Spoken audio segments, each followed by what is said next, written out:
Hello. Hello. You're listening to Six Music with me, Russell Howard. I'm here with John. How you doing? I'm alright, how are you? Not too bad. I'll tell you what, I thought I was alright, and then I was on the train this morning, on the tube, Yeah.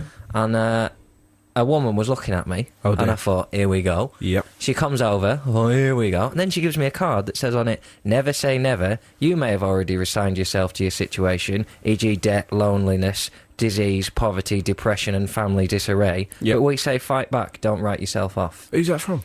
Just a random woman. She gave me it, and she's invited me to a group prayer session. You going? Probably not, a bit busy, mate. You sure? Yeah. So what did you initially think she was going to say when she wandered over? I don't know. We'd been making eye contact. She's not Yeah, but target. you make a lot of strange eye contact on tubes, let's I be honest. stare at a lot of people. Yeah, exactly. But, you know, you never know, do you? But you certainly don't expect someone to come over and give you a card saying, you look terrible. And I'm guessing there's stuff going on inside as well. So why don't you read this? It's To be honest, laminated. John, she's got a point, mate. Yeah. Maybe you should go. It might be the best thing for you. I'm going to see a healer when I go to Australia. A chakra healer. My friend Charlie's seeing one, and I'm down for a few sessions. What's that? I think what you have to do is you have to go to the woods and you have to collect stuff that represents you. Pretty much like a weekend for you. Then. Yeah, very good, John, very good. Sticks and pornos. Sticks and pornos? When was the last time I went into a woods and came out with sticks and pornos? Wednesday. No, I didn't. How do I know you didn't? That is one of life's mysteries, though, isn't it? Porn always appears in the woods. You can guarantee, if there are... Oh, I don't know, mate. I wasn't in the woods last Wednesday. He's got me there, listeners. Text in 64046 if you live in a wood and you're tired of Russell outside your house stealing your porn. That would be great, wouldn't it? If all the Am I Normals this week... Is it normal for a young man called Russell Howard to read Razzle in a hedge? What were we on about before that? So, yeah... Chakra healers. Yeah, that's what I'm going to do. You should go and see that lady. It might be good for you. Okay. Sunday is...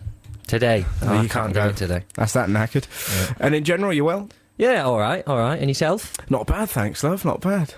Yeah, cracking. I got looked at on a train yesterday for totally different reasons. Yeah. Yeah. We spoke about this, We didn't did, yeah. It's horrible. I keep getting people coming up to me in the street and hitting me and saying, hey, saw you on telly. Well, thanks, but don't hit me. It's a bit horrible. But quite nice. Trevor McDonald gets a lot of that. Hey, I've just realised your mic's not on. All the while, I think... Has that been off? No, it is. Oh, right. That's his one. Oh, I see. Slightly different.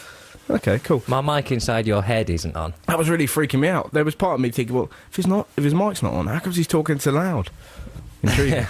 We're having a chat about him and haircuts and stuff. Our producer, Adam, went to the Vidal Sassoon school, didn't you? I did. £11 it cost him. Cha-ching. That's John doing an impression of a cash register, in case you're just tuning in thinking, has Russell got that bloke that used to be on Police Academy on his show? I haven't. It's Radio 6's John... Oh, Six Music's Yeah, Jon Richardson. watch out. £11 for a haircut. That's pretty cheap, isn't it? It's a bargain. What's the most you've ever paid for a haircut, John? £8, 9 quid, something like that.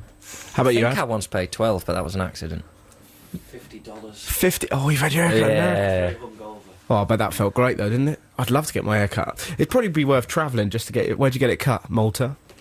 Yeah. Some lad. I wondered why you look like Tony Drago. Stop it, John. Right, have we had some emails in? We've had a cracker Who's in. Tony Drago?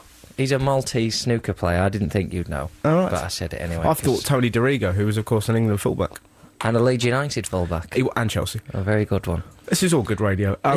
We've had some emails in, haven't we? We've had an email in from Alex C., who was messing about on his computer this week and found a little picture thing and decided to do pictures of us both. Oh, great. Yeah, I'll pass this mine. All right, then, there's yours. Sweet. That's you. So we've had, basically what's happened, we've had an email from a man called Alex C., who's done pictures of both of us. Mine looks a bit like a lion. He's got my cross eyes, which is nice. 1 foot is bigger than the other. All right, steady on, mate. And, yeah, it's not great work. He's only 8. Well, he needs to improve. My hair looks like a massive pubes, and I've got a... actually, it's quite cool here. I look like I'm wearing a potato sack as well, but I'm holding a little book that says my hair is better than John's. John, do you want to describe to the people what yours looks like? I have no lips, but big teeth. Yep. Bags under my eyes. Yep. Shadows in my eyes, for some reason. And big hair, and a T-shirt that says "Justice for Tinned Vegetables." Well, that isn't all you've got. I've got the best danger. bit. Do you want to tell the best bit? Yeah, I'll describe this. John's image, basically, his hand is lingering near his genitals, and the word near to that is John. Danger. They've put danger on his pants with an exclamation mark, and I've been given stripy pants as well. Dangerous stripy pants, and that's just from listening to you on the radio. How fantastic is that? Yeah, They've they had- know me so well. They've had you down as it would be. Anyways. Alex himself described me as a sidekick to a naff 70s superhero. I'd take that. Yeah, I'd take that. Well, if you can have any superpower, what would it be? I don't know, you've sprung that on me. I don't want to waste this. Give me some time to think. You do yours and I'll think. See, that isn't really going to help. What's the limits on this? Well, there's nothing, John, but that isn't really going to help in the world of superheroes. Well, then my superpower will be being able to have any superpower I want. So, But you said there was no limit. here he I don't wanna comes, waste Mr. Meticulous. it. Yeah. Mine would be, quite simply, we've spoken about this before, the ability to make somebody orgasm just by touching them once. Yeah, but you know, Not for that's not as sexual good purposes. as it seems. Be amazing in a fight, though. Be incredible. Imagine that. Kill him, Steve. I'm trying to, but I'm too horny. Go on, what power You would see, you you're going to regret that. No, At I'm not. family functions and Oh, whatnot. it'd be great fun in the post office, you know, but like the Lambarda. Like At Domino. family Christmas, anti-cons, big hug. I'm not, what are you on about? I'm going to turn it off for family dues. I'm not going to try and... Oh, you can turn it on and off, can you? Yeah, I can, just by winking. Right, okay. What about you? Well, I You know can't. when you said winking, then you blinked. Did I? Winking's with the one eye, blinking's with the two. That's pretty much the difference. Okay. Well, you still haven't told us about your superpower, mate. I haven't, I bet you've got a lovely costume, haven't you? All pink, ironed cape, yeah. no creases in it. Justice for tinned vegetables written across the front. Yeah, exactly. Hello, I heard there was trouble. Go on, what power? Superpower. Hey, text in, by the way, on 64046 with any of yours, or email russell.sixmusic@bbc.co.uk. Maybe you could be our sidekicks, maybe we could be... Sidekicks. Sidekicks, yeah, that'd be quite a good one. I'm your sidekick, just a talking pair of pants. I'll be here in brief. Yeah, lovely stuff. That was a pun. If this was on Radio 4, it'd be lifted up now. Yeah. Now, I want to say flying. Yep. But that's not really a superpower, is it? Because I'd be able No, to get you're to right. crime That scenes. doesn't really count, John. The ability to fly, everyone can do that. Yeah, but birds aren't superheroes. No, they are. If a sparrow turned up when you were getting mogged, he probably wouldn't do anything about it. What if it turned into John? Yeah, I probably wouldn't do anything about it either. What if you were the sparrow? That's it. You turn up as a sparrow, then you transmogrify and you protect the people. What about the inability to feel pain? Yeah, I'll give you that. But then, what if I could still get hurt, though? Oh, I'd spend all day trying to make you feel pain. Yeah. Just putting your hand on the George Foreman grill. Just like normal. Nobody loves you. Shut up. Get you. I wouldn't touch our George Foreman grill because it's covered in grease. Fair And point. who left that there, Russell? It was me. But, it was a Wednesday. I was off to find porn. We've had a text in from Suze. I'm not sure. I think this is in reference to the superheroes. But it says, super insulation foam detector. That's either her name or that's the name that she's given you, which I think is a good one. Super insulation foam detector. Yeah. So she can detect foam and she very seldom gets cold. Those are her skills. They're not that useful. But if, Detect foam. Yeah, she's a foam detector. So Why would you need to detect foam? maybe there's an old lady, that's her skill. Basically, Susie's just strutting about, an old lady, I can't find my foam! And she turns up. It's over there, just by the radiator. Foam? Thank you! Foam, yes. I needed What that do you foam. imagine old people use foam for? And then I found the phone, I just get on the phone. Hello, Jeff, the phone party is on! Yeah, I've been to a phone party. That's one of the things when you first went to university, they got really excited, didn't they? In the local clubs that tried to get you in. It's like, there's a phone party! And you turned out and it's just some bloke with like fairy liquid flowing at you. Rubbish. Have you been to a foam party? Yeah. You haven't I been have. to a phone I party, did, have yeah. you? I went to a phone party in Bristol and it was rubbish. And there was literally, with fairy liquid and what are those bubbles? Like some bloke with matey just shaking at you. It was rubbish. Got it all over my clubbing shirt and that really Yeah, that's annoyed not me. really the foam party attitude, is it? I went there and I got foam all over me. I Exactly. was furious. Exactly, I spilt my Ferrero Rocher everywhere. I was livid. Have you been to a phone party? No, it's a ridiculous idea. It is, isn't it? It's mad. It's just someone's thought, you could spray foam over everyone, and no one went, yeah, you could do that, but let's not. Well, there was the glory days of gunge were kind of mid-90s Yeah. when Andy Crane used to get like dunked in it every comic relief and stuff You've been like to a that. gunge party? Love to have gone to a gunge party. Well, that's what I envisaged. I thought it was going to be like this murky bog and that you'd sort of, wander through and you'd meet like a really pretty girl in the middle of the bog and you go, oh, here we are, stuck in the bog, bow out, start kissing. And she's like, have I seen you in the woods? Leg it. That's your chat-up line. Here we are, stuck in the bog. That could be my line. That's the line I'd use if we were stuck in a bog. Obviously, you know, I'd do it different. Probably don't go for a line there. Probably just try and get yourselves out of the bog and then see if any chemistry develops, rather than saying, here we are, stuck in the bog, and she's going, help, we're stuck in a bog. And you're going, so, do you get stuck in this bog often? That would be horrific, wouldn't it? Imagine that, if, like, you're about to die, you're about to fall off a cliff. So here we are, falling off a cliff. Zip. What? What are you doing? Let's try and climb up the cliff. Ah, face it, we're nearly dead. That's you look your great option. with the wind pushing your cheeks back there, screaming. It's a really good look for That'd you. be awful. Imagine that, getting stuck with a pervert when you're in a near-death situation, and you're hanging from a cliff or something, and maybe there's just a bloke behind you just looking at your arse going, lovely. If he's behind you and you're falling off a cliff, you'd probably... Well, he's holding onto your leg. That's it. He's trying to pull you down. No, he's trying to climb up, but then you think he's doing that, but oh no, he's looking at your lovely bum, and you're thinking, oh no, he's probably going to... Can this day get any worse? That's your thing. Are you going to try and shake him off? Like, you know, like a dog that's climbed all over falling you? off a cliff with a pervert. Yeah, exactly. I mean, how you've got into that situation in the first place, we should probably get into it. Maybe you've fallen off a plane and, you know, next to a pervert and he's clutched onto you and you're held onto the cliff. But that's a dilemma. If you've got a pervert holding onto you and he's going, and stuff like that, do you try and save his life or do you shake him off? If he's trying to pull all right, you let's off do the this. A cliff. role play, right? You're on the top of the cliff. You've probably got an internal monologue. John will save the day, Mr. Meticulous. There's an old lady over there with mountains of foam, right? And I'm a pervert clutching onto you, tugging onto your leg. What do you do? What are you doing, though? Are you trying to climb up the cliff, or are you just hanging off my leg? No, I'm holding onto your leg, but what I'm doing is I'm trying to touch you as well. You're a lot heavier than me, though. We'd probably just both fall off the cliff. All right, but you've got power. I'm sexually trying to touch you. What are you doing? It's been a long time. Probably sort of waiting a bit and just seeing what happens. Then I would use if you're holding onto my left leg, swing my right foot into your face. Yep. So you fall off the cliff. Oh, joke's on you, because that's the stuff I really get off on.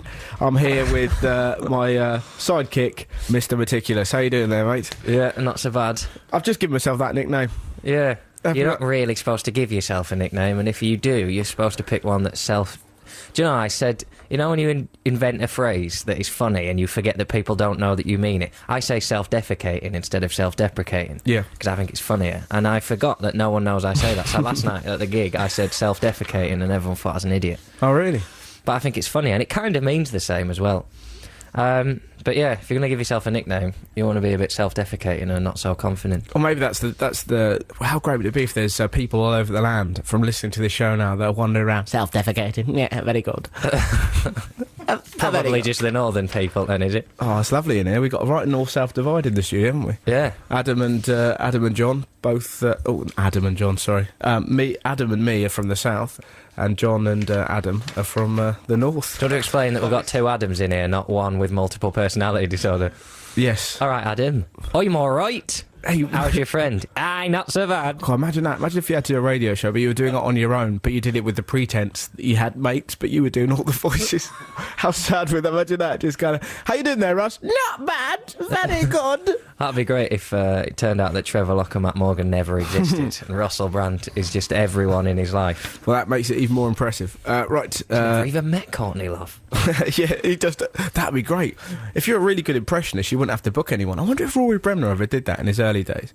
If you want, so how are you doing, Moira Stewart? I'm very well. He's not very good at doing Moira Stewart. I should have picked another name. I can't do impressions. Can you do an impression of anyone, and we'll do it now? You've got to ask for specific ones. I do a dolphin noise. Hey, we've got a dolphin here live on Six Music. Mr. Dolphin, what do you think of fish? Excellent. And it really takes people by surprise, that, doesn't it? Yeah.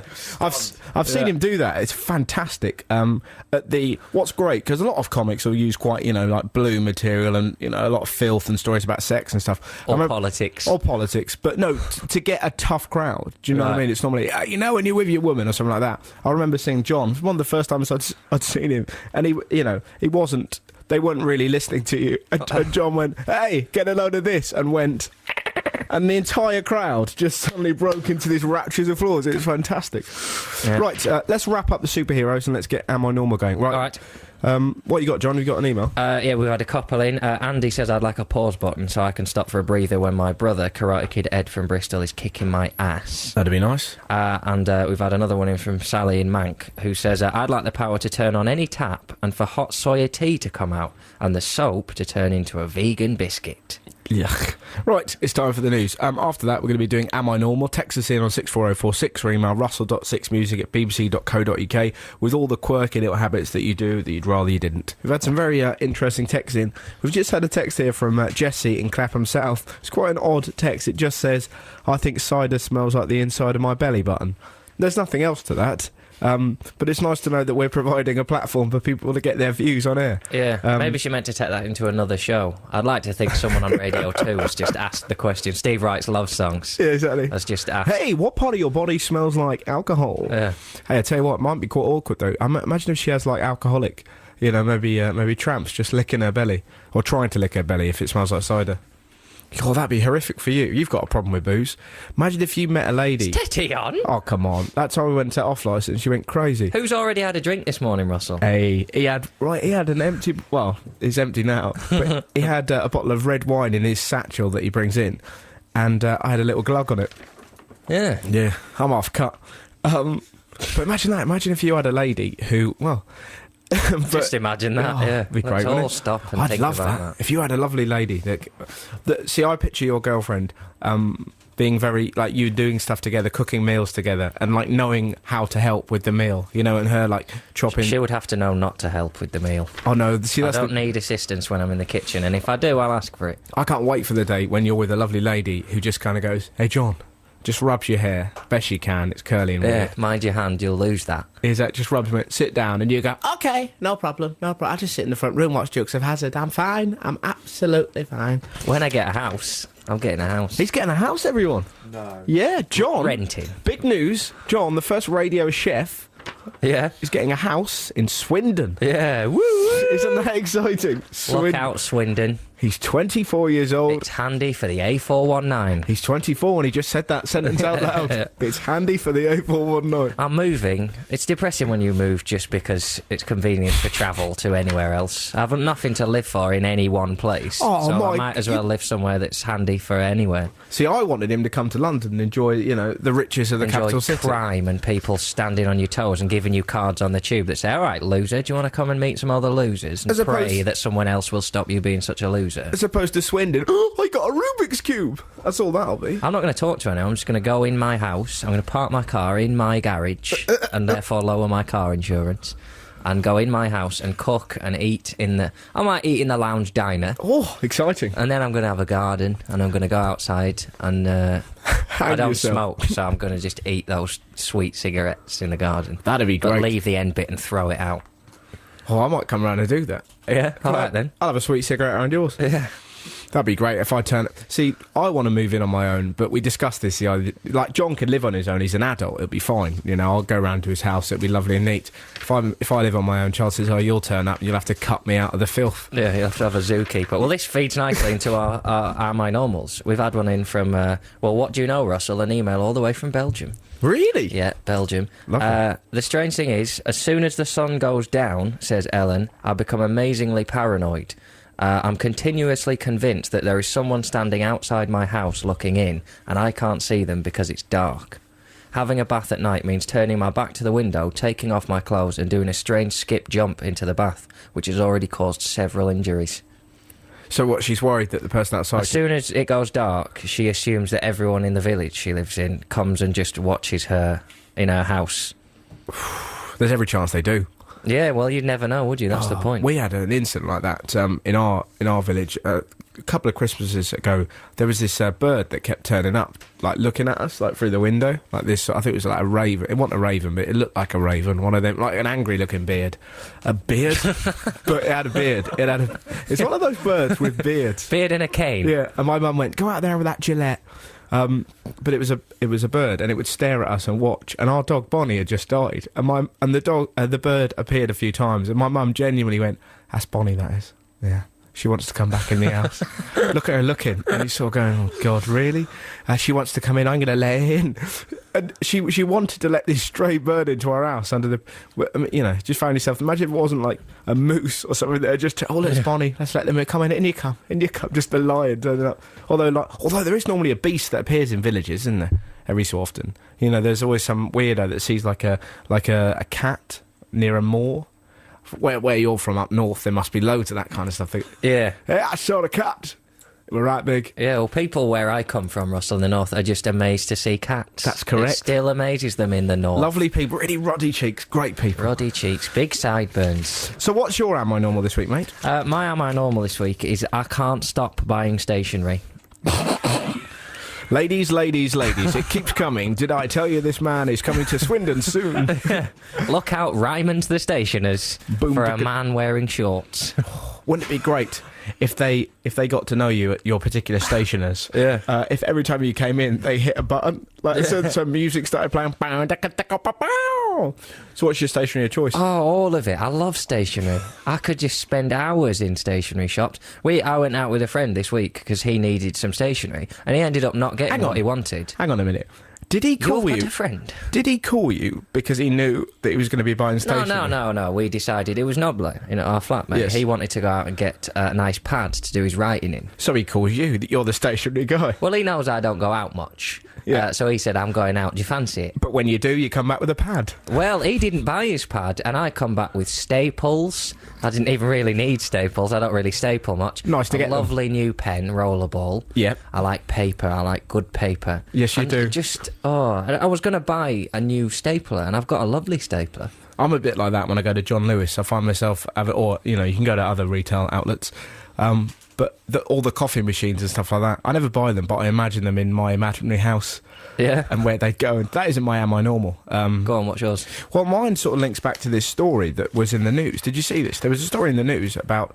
There's some bloke in a village in Wiltshire, some place called Purton, and I say a bloke, we don't know it's a bloke, but someone's been hanging bras and knickers on various signs in the village. And he's been doing it for 2 months, and the police were very angry. Well, it was a really great quote. I've got it here somewhere. That the policeman said, nope, I can't find it. It's an odd quote for a policeman. Yeah, he just went blah What have I got to say, PC Miggies? That would be good though, wouldn't it? Just on Crime Watch. The policeman had little to say. I haven't got it there. You can look all day, Adam, but I'm a fool to myself. Anyways, what's happened there is I've looked down at my little piece of paper and I've written the words policeman's quote and nothing else, where I'd obviously thought to myself, I'll do that later. He said something along the lines of, someone's obviously got a bit of a problem, but we're not sure if a crime's been committed. Absolutely. I mean, we were chatting about this, weren't we? Well, I thought the village had taken up dogging, and that he was... Because old people, when they find gloves, they hang them up, don't they? So yes. I assumed this old man was just wandering around finding women's knickers and bras and thinking, oh, someone will need that. Yes. And hanging it up. Exactly. I imagine like there was a big game of village buckaroo going on. Yeah. And they were putting various pants and bra. But that was the assumption, because you instantly think it's a man, I don't know why, and you think it's an old man who wears a big coat and possibly a flat cap. And then John got very defensive and said that, how do you know? Yeah, it might not be a man. Well, so your theory was that it might be an angry lady who had a really forgetful husband that kept buying her bras that were too big or too small. And she didn't want to hurt his feelings, so she'd drive out early in the morning and just pop them on top of a letterbox. Yeah, for a kindly stranger. But Hey, they're new, aren't they? They're all new, that's the thing. What are new? They're bras and pants. Oh, that's... They're yeah. expensive French ones. Yeah, 'cause that's what the policeman said. He's asked around. No one's reported any missing pants. The case continues. Text us on 64046 or email russell.sixmusic@bbc.co.uk if you are the Purton pant snatcher. It'd be lovely to have a chat with you. If you're the man or lady that goes around putting pants on various signs. Oh, I tell you what we could do. We could mess with the people of Purton in Wiltshire. Just go out, take a bra or pants and pop it on top of a sign. Take a photo of you. And we'll try and mix it around. Or indeed anywhere. Yeah, let's do that. Let's spread this out. Yeah, I mean, not making light of this horrific, heinous crime, but let's do this all over the nation. It'd be fantastic. Me and John are actually doing it now. We'll do it now. We'll take our pants off and where should we pop them? I've got good pants on today. I'm not wasting these. Okay. Again, so let's sum that up. He's got very good access to the M5 and M4. Yes, and A420 for Oxford, A419 for Gloucester. Owns own car, cooks own food. Yeah. Extends lots of protractors. Yeah, I've got 2 protractors. If you want to sit around and write the word boobless on a calculator, you can have your own calculator. I had to borrow a calculator this week. That was a low point. 2 I've got. Neither of them worked. It's horrible when you've got a backup calculator and you still end up having to ask for a calculator. You listen to Six Music. It might not seem like that, but you are. I like the Pretenders. You certainly do. Very, very good. Not as much as you like a spirograph. Spirograph counts as a toy, not stationary. You're not achieving anything by using spirograph, unless someone asks you for a weird circle shape. You're not achieving much writing boobless or shell oil on a calculator, but it feels good. I don't do that, though. I work out sums. Just test my maths. Hey, do you still do that? Do you still figure out how much money you earn from gigs every month? No, not so much. Yeah, it stops, doesn't it, after a while? Yeah. Listen, we're chatting. Well, we did this before. I asked you what your Am I Normal was, and you told me about bras and panties. That will happen to me, John. I'm like a quirky politician in that respect. But my Am I Normal is... it relates to pants, actually. I haven't done this for many years. But I read the pants story and I was thinking about, did you ever do this, right? I used to have really bad skin when I was about 15. So what I used to do, when I used to go to bed, I used to put pants on my head to keep hair away from my kind of greasy skin. And I did that for about 2 months. And my mum came in one night, she's like probably to tell me that there was a bird outside that was like my dead dog or something. And she went, Russ, and caught me with pants on my head. And you just look like the biggest, weirdest pervert. Clean pants? Oh, absolutely, John. I'm not an animal. Not always clean. I mean, initially clean. It was the same pair. It got lucky to me. But I was going to bed with the same pair of pants on, on my head. That stopped being about the skin then. When it's clean pants, but when it's dirty pants, yes. You're not really helping your complexion there, are you? So much as rubbing dirty pants. Well, I wasn't in a very good state of mind at that time, John. And your dog had just died. My dog had died. Stalking you. You could have given the pants to the raven and clothed the raven. I could. Well, what I could have done was put a hat on or use Clearasil. But those seemed naive at the time. But my mum caught me, and we actually went down the doctors about it. But see, my mum was really sneaky about that because I had one nipple bigger than the other when I was about sort of 14. It sort of grew really oddly, like one just poked out one day, like. And my brother used to take the mickey out of me, saying I was becoming a girl and stuff. But I sort of showed him and said, "I'm not. Look." And my mum said, "Right, we're going down the doctors." And we got down the doctors, and it was horrible. Because she went, yeah, he's got one nipple bigger than the other. And I'm sort of sat there embarrassed, thinking, well, this is okay, because I want to get it dealt with, because I've got one nipple bigger than the other. It needs to be sorted. And the doctor had a sort of play around and went, it's fine, he's just becoming a man. Doctor had a sort of play around? Yeah. Should we just clear this up? Yeah, he felt my nipple in a medical way. In a professional manner. He had gloves on, he was looking away. He wasn't getting anything out of it. And I was. That's a different story. Yeah. Like bullets. It's even bigger now, Doctor. Yeah, exactly. Oh, Christ, that's the stuff. Oh. Anyways, so he felt my nipple in a doctorly way. Like, lots of, yes, it's quite normal. And then my mum went, he also wears pants to bed, and suddenly brought that up and told this doctor, and I was just really red. And he went, yeah, because he got bad skin and that, he puts pants on his head, he thinks it's going to make his skin better. I want you as a doctor to tell him he's acting weird. And this doctor was like, well, it's not particularly wise. I would recommend, maybe these tablets here, or, cleaning your face, but putting pants on your head is definitely not going to work. So that's my Am I Normal. Okie. Yes, John. Have we had any in? We've had loads in, yeah. A very vague one from Rory, who just texted back, Am I Normal? Email back, I can't wait to find out, Rory. That's a bit vague, that, Rory. Rory hasn't really understood the idea of the game, which is that you text a quirky little habit so you can join our community of freaks as we celebrate the oddness in our lives. Rory's just written the words back. But then that, in turn, makes me think he's probably not normal. Hey, unless he's got, like, invisible ink. And, possibly. When you do that thing when you write with candles and then you put it in your microwave and sort of... Yeah. That is difficult to do on email. Yes, John, Invisible ink. Yes, it is, John. Although what you can do is... I used to do this... Hey, is this Stationery Corner? It sounded like that was going to be a stationery tip. It's sort of cyber stationery. I used to write emails to people, and then at the bottom of the email, you pick a font colour that looks white, like a cream, and write something like, you have a bum for a face. Yes. So that only if they scroll down and select will they see the text at the bottom. But otherwise they can't see anything because it's cream on white and they don't see that there's letters there. In fairness, you only sent that email to our mate Eddie Bumface, didn't you? Yeah, well, someone had to tell him. Absolutely. And you weren't going to do it because you had pants on your face. Yes. Anyway, Emma from Yorkshire's texted in. She says, ironically, Eddie could have done with those. Yeah. I couldn't sit at the table without sitting on my legs because I thought there were little people living on the radiator who would try and plant bombs on me. Whoa, whoa, whoa, whoa. Let's explain that. She couldn't sit down because she thought there were little people in radiators. She sat at the table, she had to cross her legs and sit on her legs because she thought there were people who would come out and stick bombs to her legs. Wow. Christ, that's freaky. That's definitely not normal. Next. Hi, Russell, how's you? Not bad. Am I normal? I will see. I want an array of naked, beautiful women to follow me everywhere. Is that it? Well, no, there's more, but it's got cut off, and I realised it says, at any given point, I could ask any one of them, ... And I hope ass should be ask, and that there's another part to that email. But if he's just saying, at any point, I'd like to ask one of them, then that means something horrible. And I wish I hadn't started reading this. Bumming, John, that's what you're referring to. See, but it sounds naive. It sounds like he just wants to touch their bum with his bum.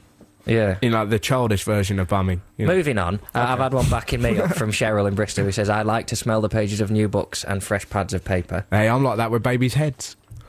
Moving swiftly on, I have to pick I should point out that is wait, I should point out that's, you know, I know the babies and that. I don't, like, you know, wander around hospitals. You know the babies, yeah. You chill out and eat rusks together. I do. You? We get on very well. They're big fans of my work. Love you one month a week. Yeah. Wow, you can talk already.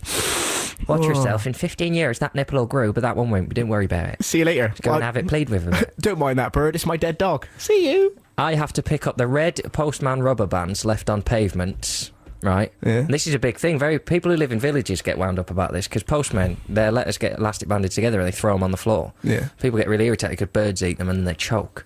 So it's quite a big issue, postmen. Yeah. But the interesting thing about this is he says an odd daily total is good and even is bad, where most people who have issues about numbers have to have stuff even or multiples of 5. But he says odd numbers of elastic bands is good and even is bad.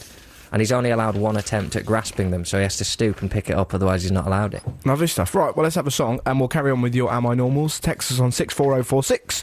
Email russell.6music@bbc.co.uk. Rory, this is primarily to you. What you want to do, if you want to get on this section, text us in something that you do that's a little bit odd, and we'll read it out to see if everyone else does it. It'll be lovely. We've had one more text in that says, I could do a far better dolphin noise than John using only the left-hand side of my mouth. Alice in Edinburgh, she says, you got nothing, you northern freak. We had a really nice text in from Jo Mayers last week about being put on to Mitch Hedberg. She apparently spent a very enjoyable afternoon trawling the internet for clips. It was so lovely because I'd generally never heard of him before. Lovely. Oh, that's great.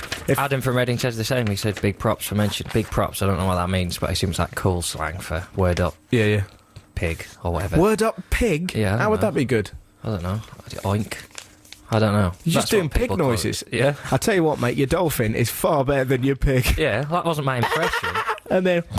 That was my personification of a pig. Okay. What's your pig? I don't know. I haven't spent much time with pigs. Yeah, that'll do. You do a good pig. You live like one. Oh! That's what my nan says at Christmas. She said that for the past 5 years. You're like a pig. Set pigs is cleaner. Boom. And it's got to the stage now where we try and get her to say it every Christmas. So we'll kind of bait her and kind of go, my brother go, hey, he's like a pig, and he, Nan. Yeah, no, he's not. Pigs is actually very clean animals. Is that an urban myth that pigs are clean? It's one of them things that you hear, but I can't believe it. People go, oh, well, actually, pigs are very clean.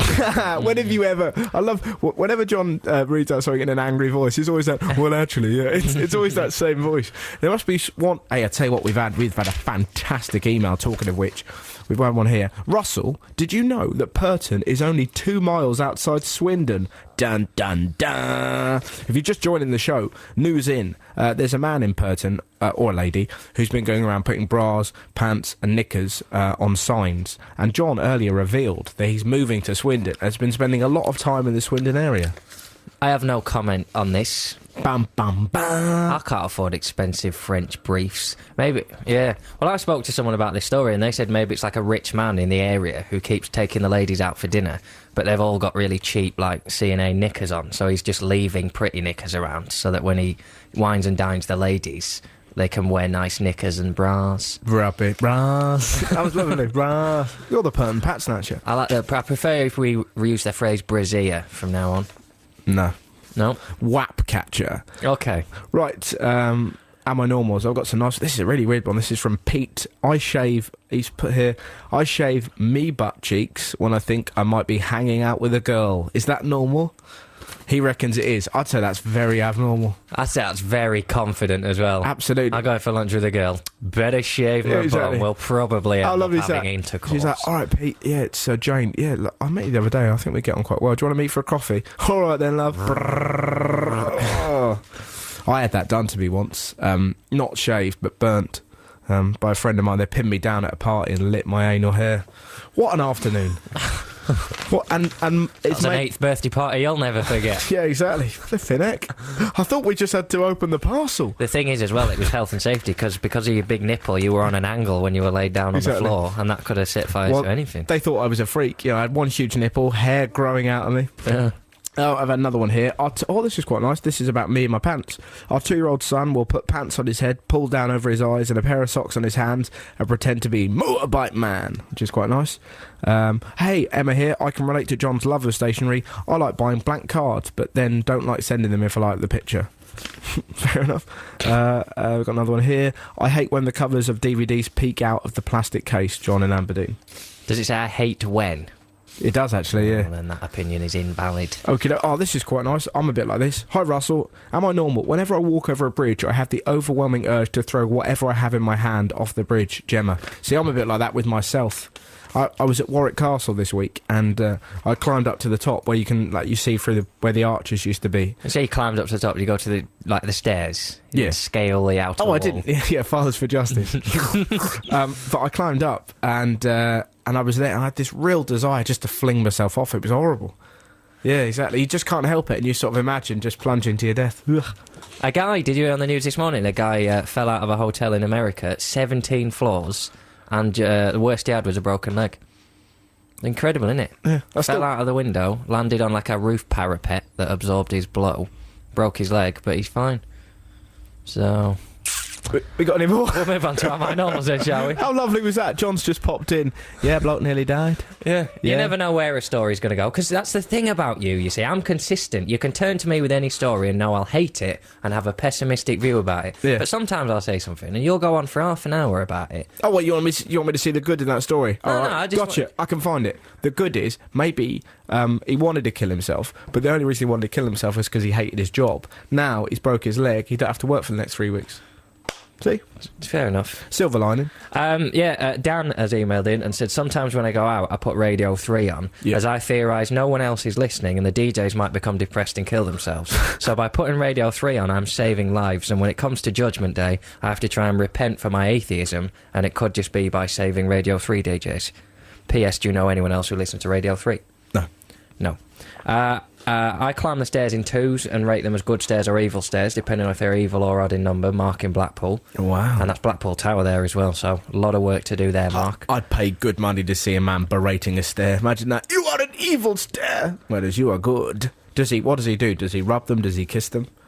Does he chastise the evil ones? Does he not step on them again? The thing I feel sorry for is the top stair, because he's only going to work out whether they're even or odd steps when he gets to the top. Yes. So all the other steps are getting away with it, and they're just as much to blame if there's an odd number of steps as the one at the top. But it's like that on escalators, right? It's the safety button, you can press it at the top or the bottom. But what if you have a problem in the middle?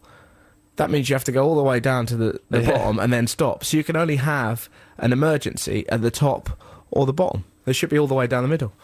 I like the fact in those revolving doors where if you don't keep up with it, they just stop. Do you want to tell everyone what happened to you on Boxing Day? Yes, what happened to me shopping? Yeah, I smacked my face on one. And I see that happens to me a lot. So what I've taken to do now is laughing at myself in a way where I go, ha ha ha, so that I can let everyone in on it, so that everyone isn't embarrassed doing that kind of awkward shuffly giggle. I make myself laugh out loud, so that but then it just looks worse. It looks like I go around trying to hit myself so that people can go, God, he's a weirdo, isn't he? Really hurt though, but I tried my best. Jade Goody, let's get into that. What are your opinions about it? We kind of have to talk about it, everyone else's. We should wrap up Rory. He's emailed Probably back. Shouldn't. That'd be horrible. Yeah, we'll leave him an air hole. Okay. He says, I see, thank you for explaining I am normal. So, lovely stuff. Now he knows. We should explain that to the people who've just joined. Rory, earlier in, just sent the words, am I normal? He didn't really get the game. No. We explained it to him, and he's just texted us back, which is quite nice. Oh, Man United have just scored against Villa. It's very awkward. You've got the telly on today. Oh, it's horrible, isn't it, when you got football near? Villa? Yeah, it's from last week. All right. Well, then even less point for you to have said anything. Sorry, John. Yeah. So, what do you think about Jade? What are your opinions? I don't really.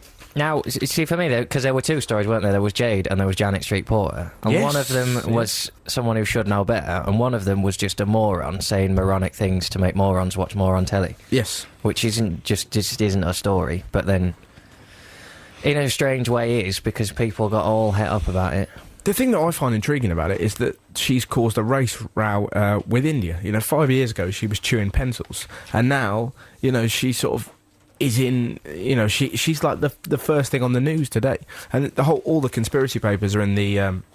all the conspiracy theories, I should say, are in the papers, though, which is quite interesting. That her agent's the same as everyone else who works for Big Brother, and apparently she's already filmed a pilot with Endemol, who make Big Brother, for the Jade Goody Chat Show, which will be just the most horrific, vapid piece of TV you could possibly see, but they still want to make it, obviously, so she's been on telly crying, and it's just unbelievable. No one cares. But the thing I find interesting is that she, 5 years ago, wasn't doing anything, and now is at the centre of the news in this country concerning race. So what I thought, looking for the light-hearted side of it, I thought you could text us in 64046 or email russell.sixmusic@bbc.co.uk with any quirky predictions, anything. What do you think will happen in the next 5 years?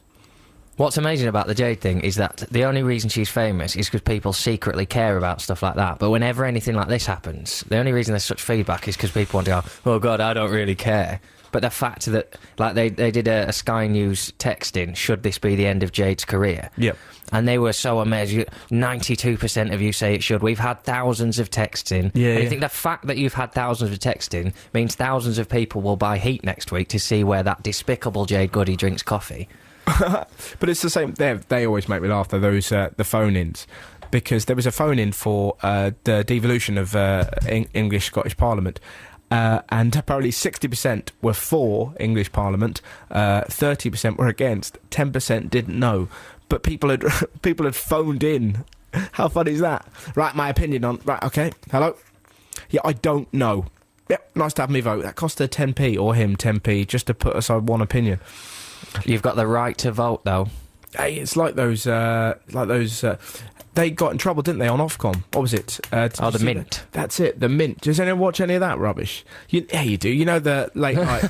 There's always some bloke... You do watch a lot of rubbish TV. Before we go any further, because I nearly stepped in when you said how vapid Jade's chat show would be. Yes. We live together and we have Sky Plus, and I will regularly get back to find that the documentaries that I have Sky Plus have been deleted for a programme called The Fat Cat, about a cat who weighs 200 stone, or The Boy Who Had Ears for Eyes, or something like that you've Sky Plus. Both great telly. Both.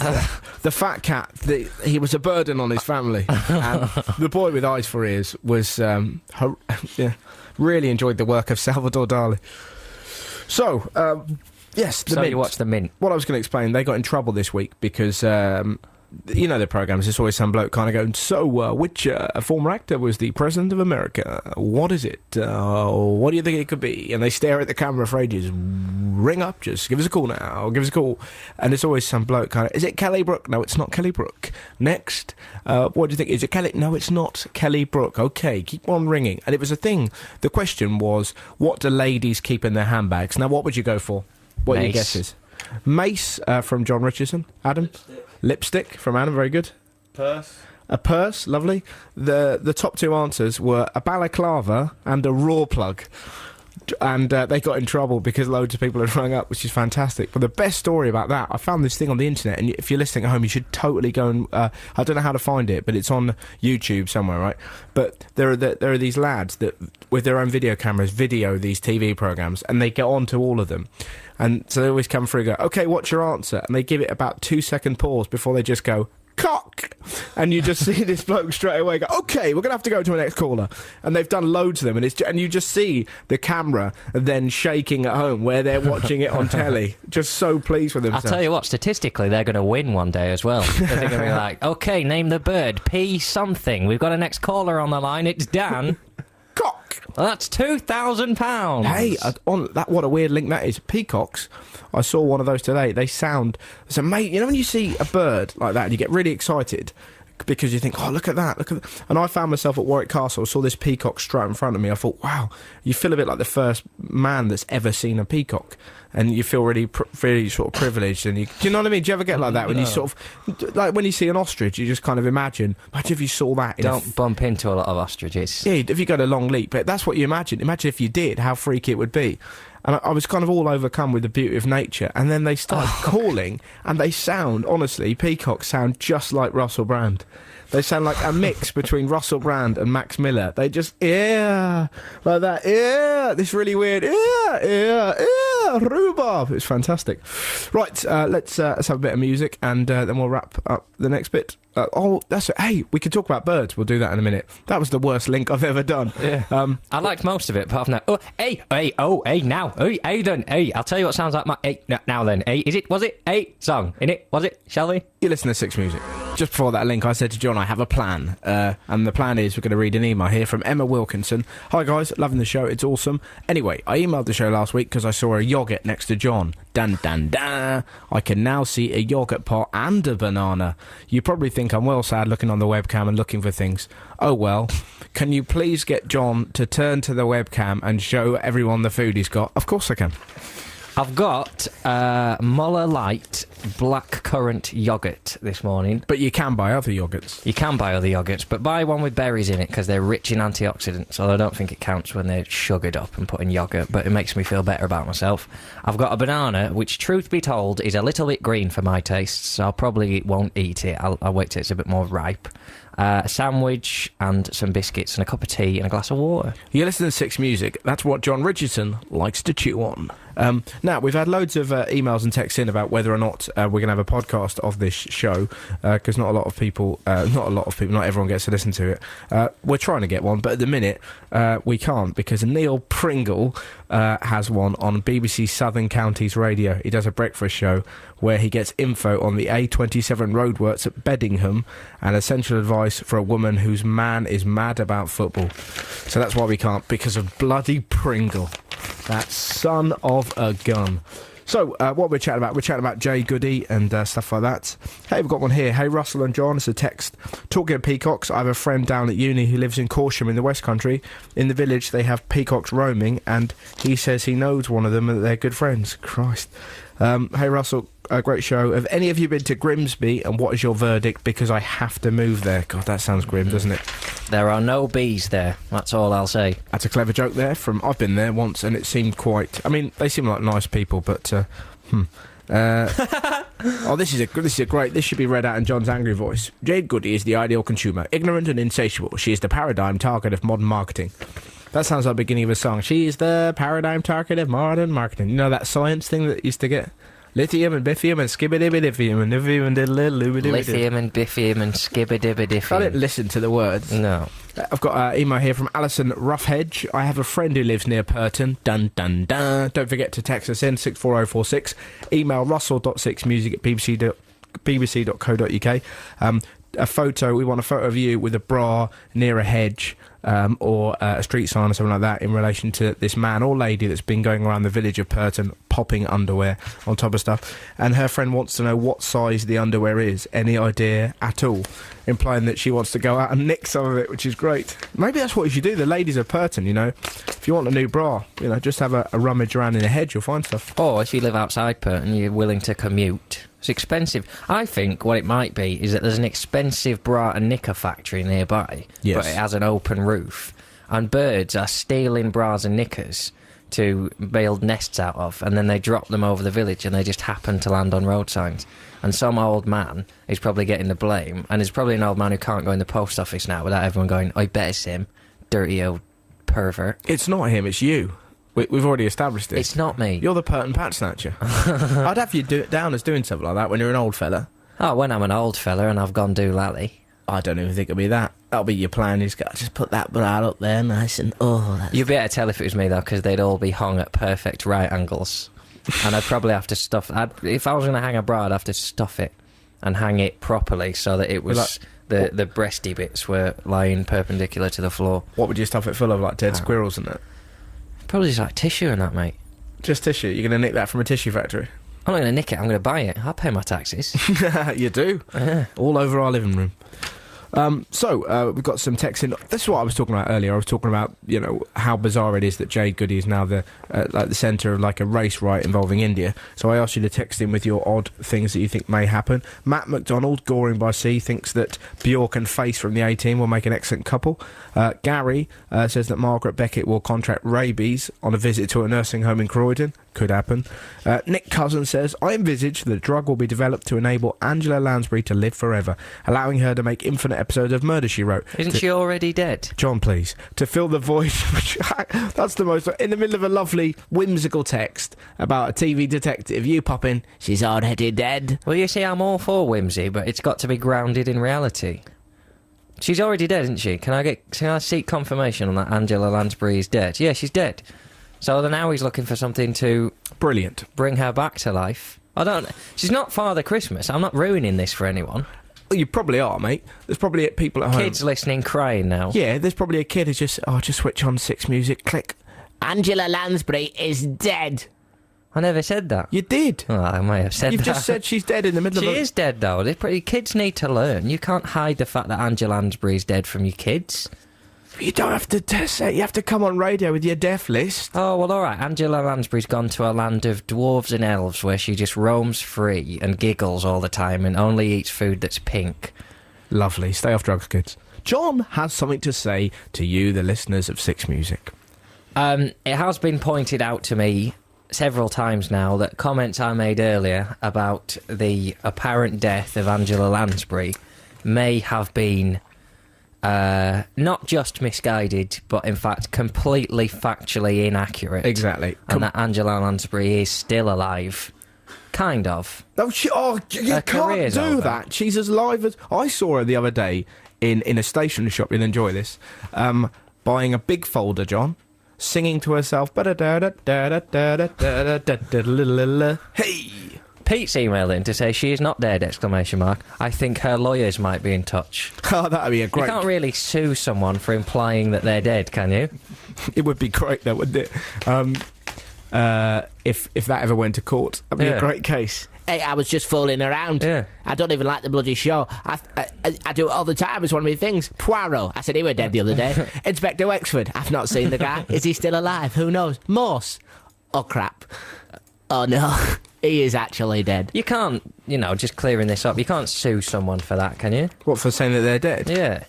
I don't know. If you said it in an angry way outside their house... Oh, yeah. If you were covered in blood and screaming, you're dead, then you'd probably take some... saying it on the radio is fine, isn't it? I think that's absolutely... Well, and we've cleared it up now. She's still alive and kicking, so well done to her. Chris Morris, she's not kicking. Chris Morris did that on BBC Radio Bristol. That's what got him sacked years ago. He announced that Jimmy Savile was dead, but he wasn't. So you won't get sacked for saying that she's dead. I'm sure that's fine. Right. Well, I'll take it. Angela. I'll take your word for it as head of BBC programming. That's all right, mate. Hey, if the Lanzinator's listening, all right, Angie, how's it kicking? Give us a text in. Make sure oh, bloody hell. I tell you what would be awkward if she's, slipped in the bath or something. I tell you what, I watched it. I watched Bed Knobs and Broomsticks over Christmas, and I enjoyed it more because I thought she was dead, and I feel cheated now, because I was watching it thinking, oh, poor old Angela Lansbury. Exactly. There will never be a Bed Knobs and Broomsticks 2 now, and now I know there probably will be, and it'll be rubbish. You've got that voodoo doll of Angela Lansbury, and I gave it to you, and you went, I don't need it, she's dead. I fed it Turkish Delight to try and bring it back to life over Christmas. Exactly, but we can confirm Angela Lansbury alive and well and still rocking, still solving detectives. Let's be honest, she's always the little old lady, isn't it? And she's a big fan of The Good, The Bad, The Queen. Is that what they're called? The new band? Yeah, she's into them. Really likes their new album, which I listened to this week. Hey, guess what? In a couple of minutes, we've got We Are Clang, who are an amazing sketch troupe, I guess. That's the reason why Sam isn't here this week. The studio that we're in is too small to contain everyone that we... because basically there's going to be 3 of them, and we're going to have a right hoot, aren't we, John? We're going to have a hootenanny. We're going to have our first ever celebrity interview. It's going to be great. Excellent. We had Sue Perkins on week 2. We should point that out in case she's listening. Oh, yeah, we had the Perkinator on quite early. She's a lovely lady. Yeah, lovely. But apparently not a celebrity in your eyes. Oh, she's a celebrity of sorts. You just said we were going to have our first ever celebrity interview. Oh, yeah, but... now her lawyers will be on the phone, because that's slander, that. Well, you've just implied that an ageing detective is already dead. Yeah, that's not slander. That's just a, bit of a misunderstanding. Yeah, how great would that be? It's not slander. It's just a misunderstanding. You're not my real dad. That doesn't count. Well, you're not. Hey, your dad's been to Amsterdam, hasn't he? Do you want to tell everyone that story? No, he's just been to Amsterdam. He had a good time. His friend was at the airport that when he... Oh, yeah, tell him this story. It's a cracking little story. My dad's friend, when he doesn't like flying, and when he gets nervous, he eats. Oh, boy, can he eat. And he bought himself a big bumper bag of sweeties, and then didn't eat them, and didn't want to carry them back with him. So he just said to my dad, well, I'll just go and give them to some kids. And my dad went mental because he assumed that he was going to get shot at Amsterdam airport if he was seen with a man handing out sweets to kids. Which is funny because, let's be honest, if you're giving kids sweets in Amsterdam, you're probably not going to get, fined by a policeman. There's far worse stuff going on. I tell you what, they've legalised all the brothels in Amsterdam, and they're going out of business now, because now they have to do their business above board. They need accountants to sort their tax out, and no accountant wants a brothel on its books, so they can't find anyone to sort their finances out, so they're all going out of business. Hey, if you're an accountant listening, we've got a bit of business we can fling your way. Andre's Titty Bar is looking for somebody to cook the books, as it were. So if you fancy a bit of that action, carry the one. We're joined here by We Are Clang Steve Hall. Hello. Hey, this is quite exciting. We Are Clang are a sketch troupe that were nominated for the Comedies this year. All the good acts are nominated for that. The best ones win it. The best ones That's do win fair it. to say, Yeah, but let's be honest, they've been going for years. Yeah, that was his third bite of the check. Exactly. We should explain, that's the reason why we've got them in today. You're doing a gig, aren't you? Yeah, we're doing our birthday gig. It's our third birthday. Is it really? It is our third birthday. Oh, fantastic. And so we're celebrating with an attempt to make some money. Yeah. For the first time in 3 years. And that's at the Bloomsbury, isn't it? That's at the Bloomsbury Theatre, which is quite scary. You should. I'll be great though. Be absolutely fantastic. If you like comedy, if you like kind of sort of Vic and Bob, that kind of thing, but a lot funnier, then go along and watch it. I'm going to go there. It'll be genuinely brilliant. It's always nice when you're sort of this is our first interview, by the way, when you get to interview someone who's your mate, but who's also brilliant. But the rest of Clang haven't turned up yet. Where are they? Well, have we someone said Marek might be phoning in at some point. Yeah, I can't be bothered with that. I'll be honest. Me and Marek did a gig the other day, and I might have said a few things that he could use against me in this interview on stage. So that's the reason why he's not here. That's a good idea. Oh, maybe I'll go and get Marek on the phone then during the next song. Where's Greg? Greg's on the tube at the moment. Oh, is he really? His taxi didn't turn up, apparently. Oh, really? He says. Sounds like bunkum to me. Right, so what we're chatting about, Steve, we've got this bit. It was in the papers the other day. Apparently, Birdsong calms you down. Let's have a bit of that. That'd be nice. Wow. How's that? I don't like it. Let's turn it down a little bit. It's getting John quite angry. Well, so you think I was feeling slightly patronised by that bird song. That was almost sarcastic bird song. The worst thing is it's like if you fall over at the seaside and you hear a seagull, it always sounds like they're laughing at you. It's sort of like ah, or Lenny Henry's nearby. Do you know what I mean? It's just horrible. It's just. I don't like because you say it cheers you up and it said in the paper that it cheers you up, but birdsong to me only ever makes me feel sick because I only notice birdsong if I've been out drinking all night and you're walking home and the birds start singing, and that's when you go, oh, I'm really in trouble because now the birds are up, so I'm not going to sleep, so I'm not going to be drunk in the morning and I'm not going to sleep and I'm going to feel sick all day. No, the birds going, it's alright, John, it's okay. No, the birds are going, ha, out all night, were we? Uh-oh. Oh, as if birds are like that. Birds are stuffed. I had a pigeon outside my hotel room last night. Pigeon intro. Oh, yeah. Go on, hit it. Winkety wink. Because you said peacocks sound like Russell Brand. They do. Do you want to do your impression? Yeah. And I had a pigeon which sounded like a middle-aged woman enjoying herself. Okay, you can do your impression. I'll be you. Oh, bloody hell, I need to go to bed. I need to get to bed. Woo! That sounds like that pigeon's taunting you, John. That's all it was doing all night. It sounds like that pigeon's taunting you for being a homosexual, which you're not. No. Woo! That'd be horrible, wouldn't it? Because wood pigeons are a bit like that. They're a bit like that. Not that noise. I don't know what that was. That sounded like a boat that went. All those noises. You know when you see like something that you think is a ghost late at night, and you go. That is the noise they make. You know when you're like walking in your house and you think there's a ghost, and there's a noise that comes from deep within. You know, you're so scared you can't go. Is that the ghost of a pigeon? That's the worst one. That's the one I'm thinking. What's that? Wood pigeon. This is a wood pigeon. Oh, I hate that. Yeah, because that always, you know you're in trouble then. But that reminds me of school and walking home and having fun. And I always used to try and go around a girl called Olivia's house. She invited me. I didn't just. Is that the girl whose house you cycled round to with your top off? Oh, yes, it is. Yeah. Just of a Saturday afternoon, was it? No, it was a Tuesday evening. Yeah. And I was sweet on her, and I was 15 at the time. My nipple had gone down by this stage, so it's fine. But I thought it would be a good idea to... Has anyone ever done this? You know when you... How surreal is it to have a pigeon just trying to join in? Yeah. But I went around the house wearing just Umbro shorts and nothing else. And I went into... Shoes? Yeah, I had shoes on and that was it, but no socks. And I like just strutting from a favela. And I thought it was just going to be me and her having a chat, but her entire family were there. And I've never been more aware of my nipples in my life. Sort of sat down eating dinner with them, with my top off. Playing with your nipples. I wasn't playing with them. Was this a pre-buff Russ day? Was this? No, I was 15, so I was all right. But it's still weird that the pounds hadn't piled on. Well, I did go for a fat stage, correct. I helped you out of it though, didn't I, mate? Yeah, John helped me out from being I was slightly tubby about a year ago, but two things happened. I got my heart broke, and John...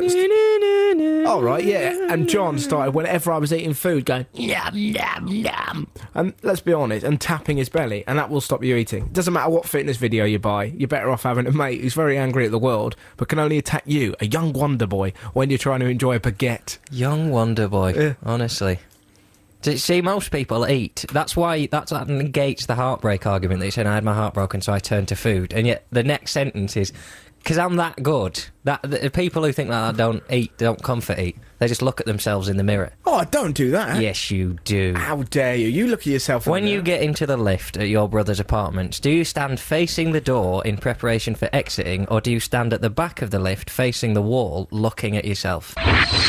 Right, let's do a bit of time travel. We're here with We Are Clang Steve Hall and the Six Music's Jon Richardson. Whatever's Jon Richardson. And Paramount Comedies Jon Richardson. And What? What's that? Points West's Jon Richardson. I've never been on Points Yeah, West. you have. I've been on the Po- Jeremy Vine show. Jeremy Vine talking about... Ken Bruce read a text of mine. did he? What was that? As did Janice Long, Sarah Kennedy. I've done all the crew except Steve Wright. Sally Traffic. Don't go anywhere near the A419. That's my road. Yeah. That's a lovely callback. It's a Look at callback. that. That's a callback to the beginning of the show. Just leaning back, smoking an imaginary cigarette. Shut your mouth. Right, time travel. But you've changed since you started smoking.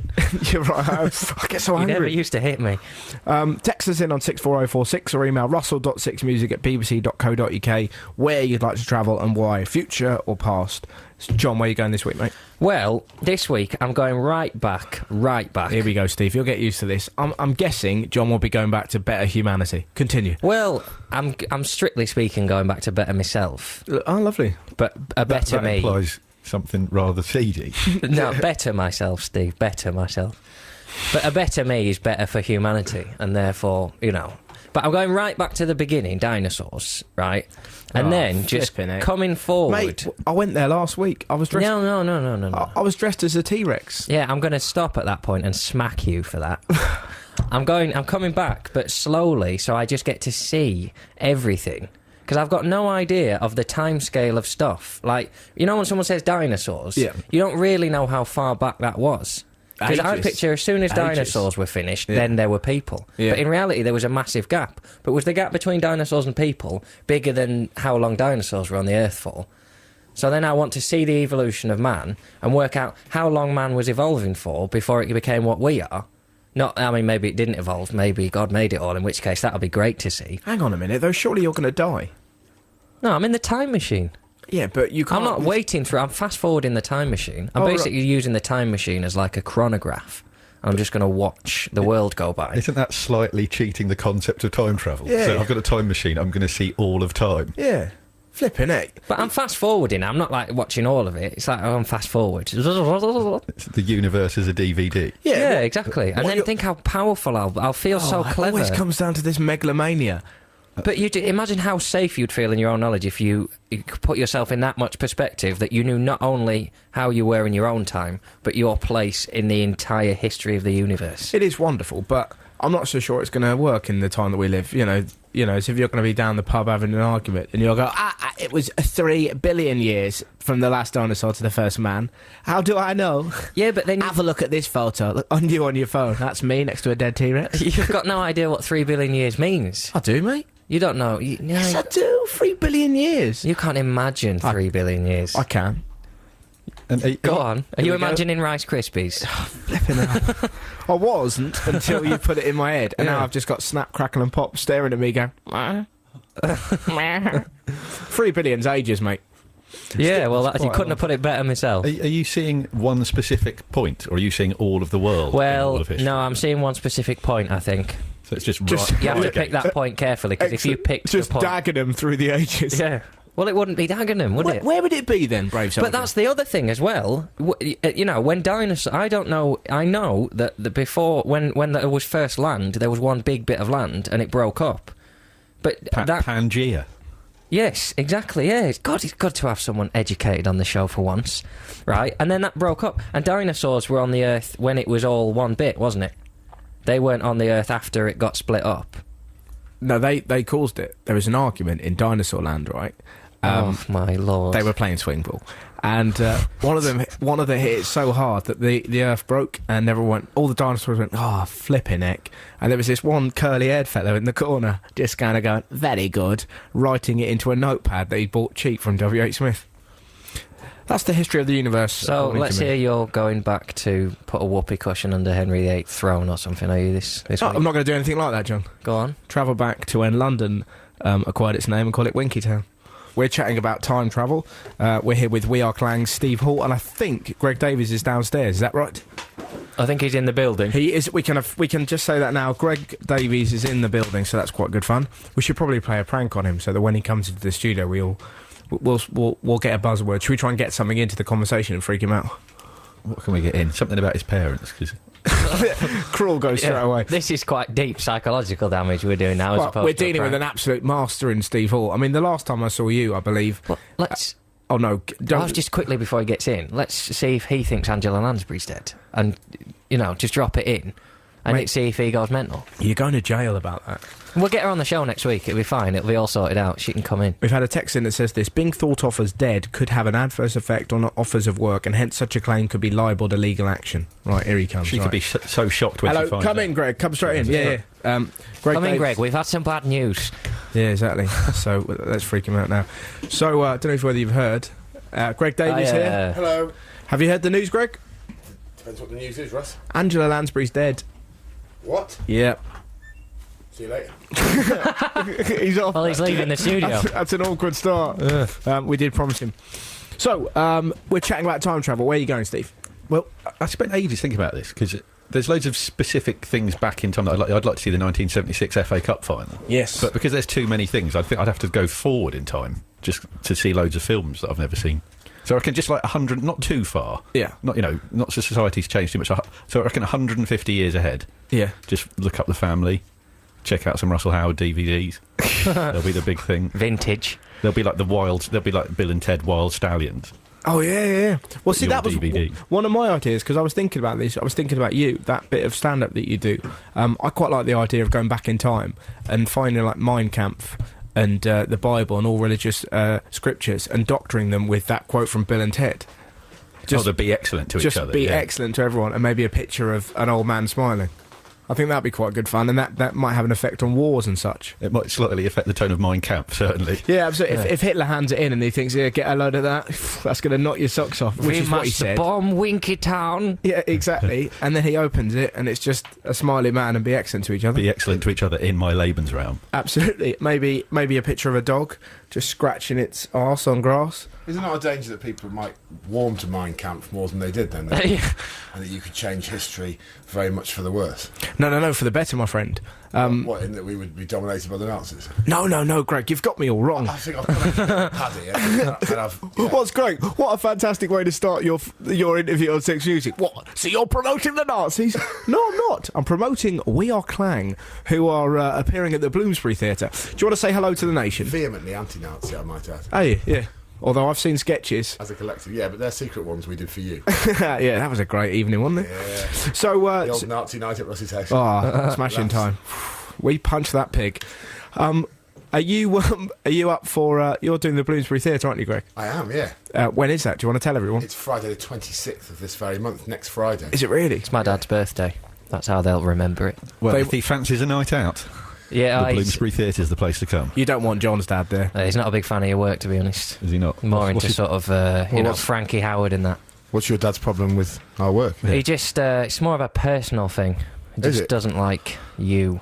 Slightly tense. Me I didn't want to say specifically? anything. I shouldn't have said Me anything. specifically, or me and Steve? It's all of you. Because Ah. he actually said it's weird. I didn't think there were 3 people I hated that much, but the fact that they're all in the same sketch group. And he's never even seen you. Makes it easy for him to focus his hate, I suppose. Yeah. John's dad's great. He looks like that bloke out of Heidi High. Which bloke? The one with the big sideburns. I know. Ted Bovis. He looks like Same Ted my dad looks Bovis. like. Yeah, it's great. We met him. We did a gig at Lancaster Uni, me and John, ages ago, and it was fantastic. His dad, who strikes me as quite a distant man, but was clearly so proud of his little son, and he came up. Not so little now. Hey, come on, you were at the time. You were crying before the gig. It was brilliant. Yeah. But he came up to me afterwards, and it couldn't have been a better snub of me and promotion of his son. He just kept doing, went, yeah. But he had braces on. Yeah, miming him wearing dungarees can't there. see that He movement. actually went, yeah, my boy was very good, like that, and that was all he said. No mention of me, and I'd had a great gig, and it's really horrible because I wanted his fatherly kind of to kind of go, you were good as well, but he said nothing, and then he just sauntered off into the distance. Is he a cheeky con man like Ted Bovis? Would I be able to buy a pair of nylons off him? Absolutely, I guarantee you. I bet you he knows how to get hold of. Market. He can get hold of cheap meat. I bet there's any. Your dad would be able to get hold of some cheap stuff, wouldn't he? My dad would get you some stuff off the market. I'm Yeah. looking for a bag of chops. Even though he Yeah? hates us, Pork chops. Yeah, I'll have a word. preferably. I'll have a word. despite him hating us, he'd still get us meat. Because I like you, so I'd say it was for me, and then I'd charge you like whatever I pay plus 10%. I tell you what, I'd win him over by giving him my altered copy of Mein Kampf. I tell you, yeah, exactly, which is going cheap. I tell you what, talking of mad dads, Greg Davies of soon to be TV's We Are Clang. You should tell a story about your dad. You've probably got the maddest dad that I've ever met. Thanks very much. He's brilliant. He spoke very highly of you. I don't know if you've ever met Greg's dad. Steve, you certainly met him. He's Indeed, just yes. the most incredible man. Would you mind telling that lovely story about him hiding? I can tell that, can't I? It's a brilliant story. Because a lot of the stories end with him using an expletive, Russell. But it's fine. Get rid of the expletives. This is a cracking story. Has your dad ever done anything like this? Well, A, he's 70 years of age. Yeah. And B, he decided to give... He wore a Christmas outfit, Russ. Yes. Now, you and I both know I'm going into material here. That's absolutely fine. It's a wonderful story to tell. But it is true. He decided last Christmas to wear a Christmas outfit. Yeah. And his Christmas outfit was just a pair of massive pants and a Santa hat. Yeah. With one of those little bells on it, which was a nice touch. And, you know, he's formerly a man of a great deal of dignity, but this Christmas he did wander around the house for nearly a week wearing that outfit.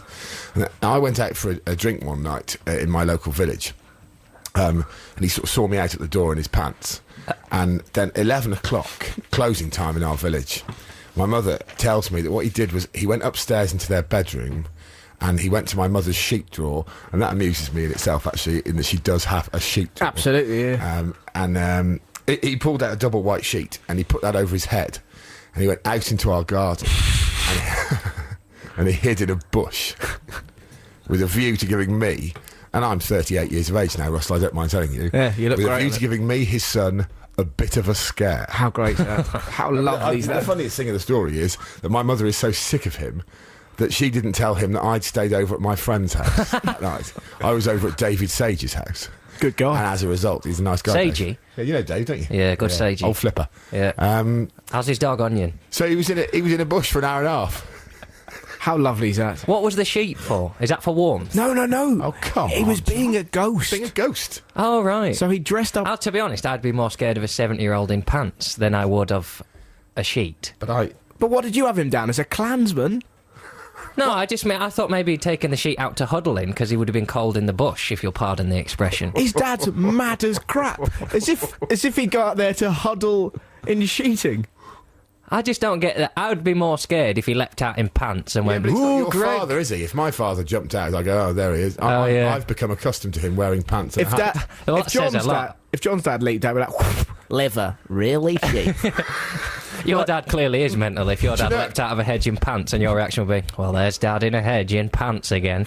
Well, you know, this is only the second. The other example of his pant malarkey is that once he saw my car coming up the drive, or what he perceived to be. He stood on our bay window in his pants and informs me that he made this noise. I can't see where I'm actually pointing with two fingers. Because he did that, he said. He went, ha! And then the lights of my car faded, and it wasn't my car. It was Jerry, the local milkman, right, delivering our milk. And to this day, Jerry won't bring milk to us. He leaves it on the road. That's brilliant. So, basically, the reason why we've got We Are Clang on is because you're doing a gig when, guys? Friday the 26th, that's next Friday, at the Bloomsbury Theatre. Are you looking forward to it, chaps? Very excited. Where are you, Larwood?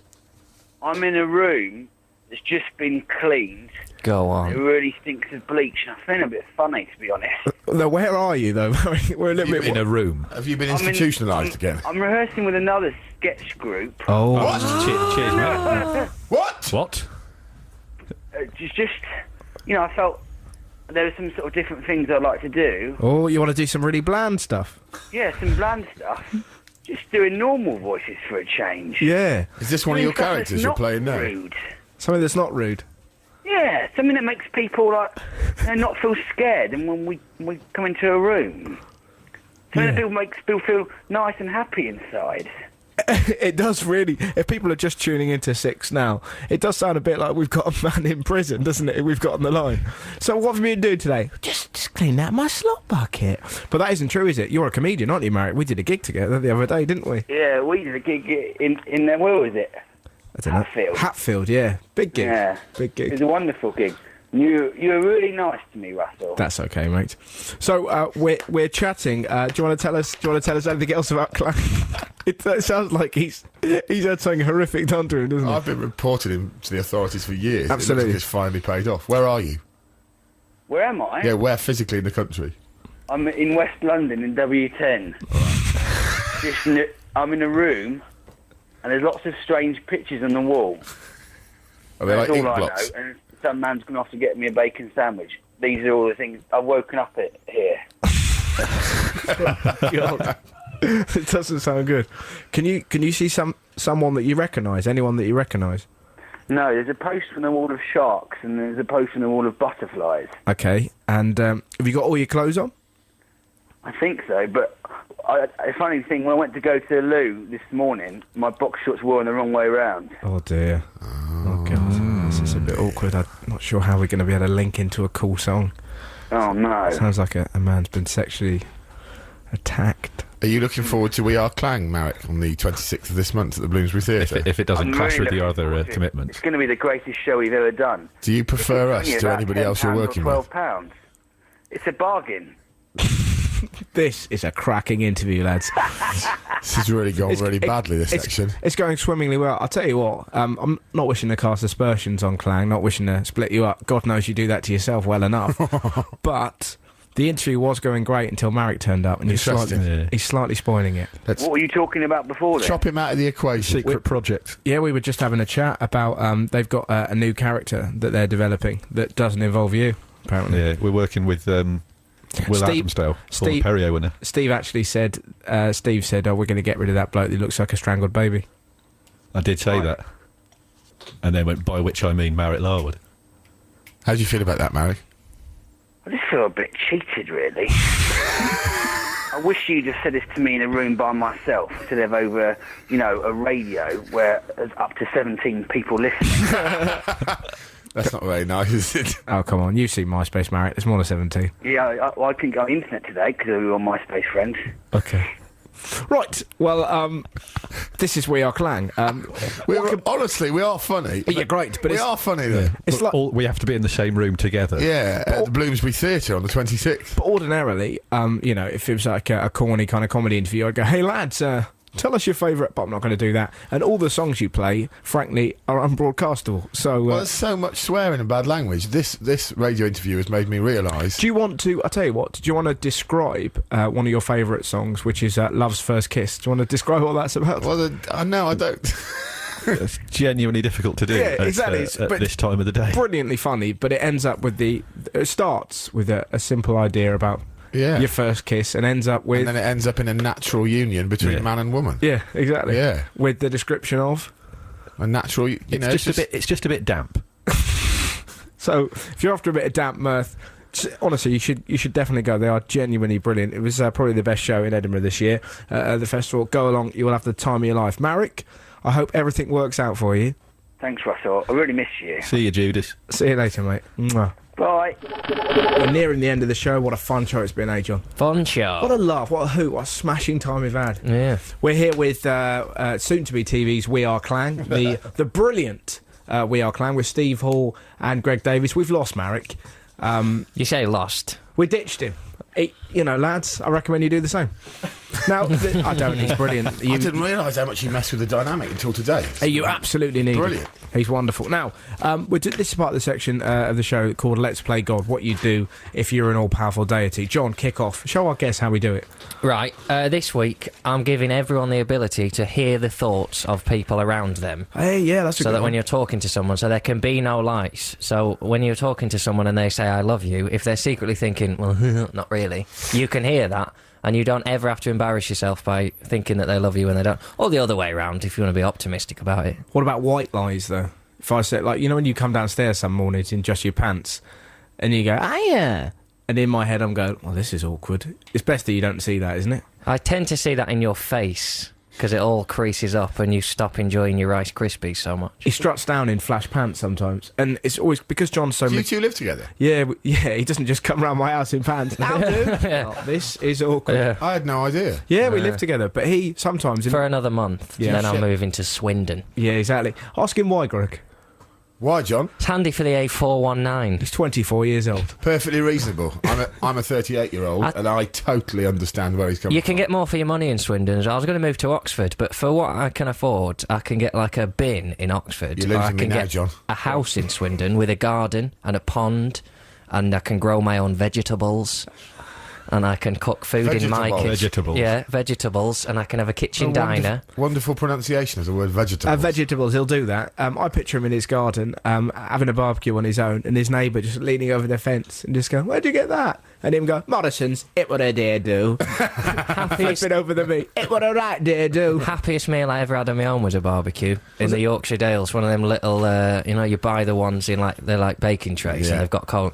Oh, Just incredible. They're horrible, though. They're tricky. I once melted an entire table with one of them. Yeah, but you are an idiot, though. That's correct. And that's the flaw in your plan. Amen. You don't see the link between setting fire to something and that getting hot. There is a link there. Yeah.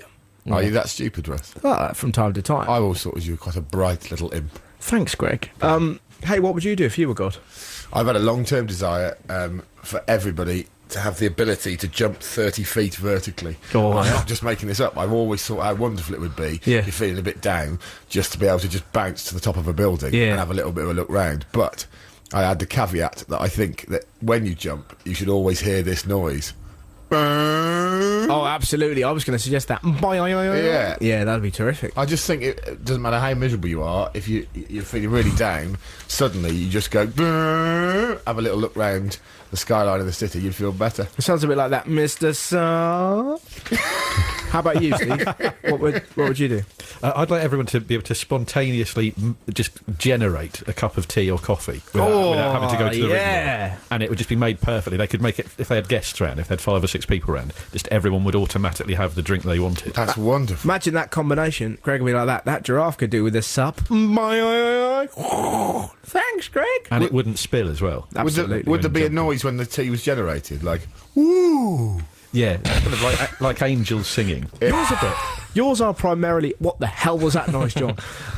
Yours are... That links back to... He's convinced that I'm a Jaffa, to put it in the lexicon of animals that I can't, You can't procreate. Yeah, so whenever we talk about anything vaguely sexual, John will do this noise.